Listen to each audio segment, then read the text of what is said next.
When we first started this project, it was because my dad was a graduate of Central High School in 1959, and we would often ask him how his high school days were. He would just say, okay. Eventually, we found out that he was offered several scholarships, but because he was black, he was not given that opportunity to use those scholarships. So we often had a lot of discussions about what the Brown versus Board of Education decision meant.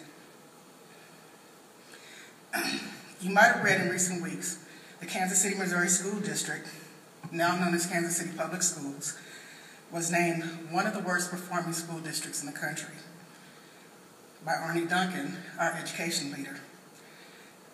I know that when our students are given opportunities, like to work on projects like Segregation Denied, their learning increases, their confidence grows, and they experience the same educational opportunities similar to those of other students across this nation. The students of Kansas City have lived under a unique set of conditions over the last 25 years. This grant has provided an overlooked population with a chance to grow and take flight. Civil liberties that individuals of my generation and the ones before me fought for and are often taken for granted and overlooked by this generation of today.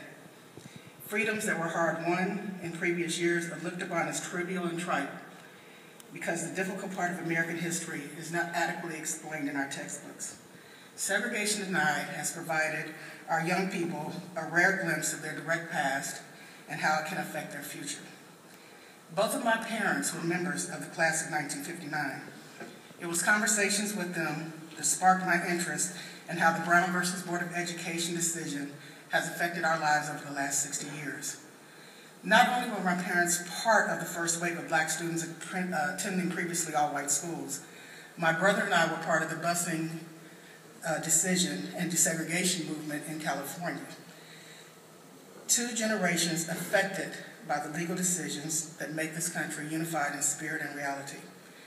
The preamble of our Constitution states, "We the people, in order to form a more perfect union, establish justice, ensure domestic tranquility, provide for the common defense, promote the general welfare, and secure the blessings of liberty to ourselves and our posterity, do ordain and establish this Constitution of the United States of America." It was not until the Supreme Court decision of 1954 that this preamble, our preamble, could become a reality. Missouri was a deliberately segregated state. Central High School, which was established in 1884 to educate the growing population of Kansas City, was an all-white school. By 1965, it was over 75% African American, and today it is 98% African American.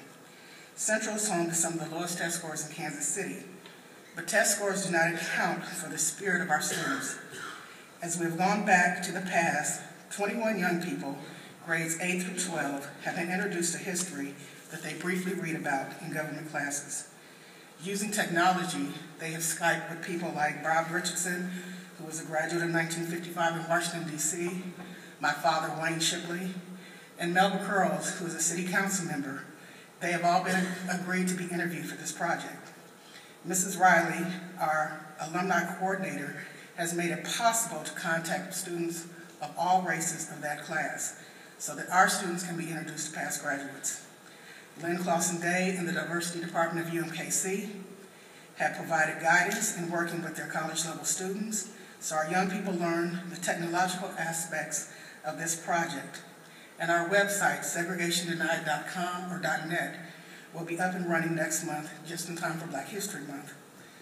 We are in the process of completing our recording studio, and our students are ready. As we go forward in filming their conversations and creating this documentary and bridging generations, we will keep you up to date on our progress. Again, thank you for this wonderful opportunity.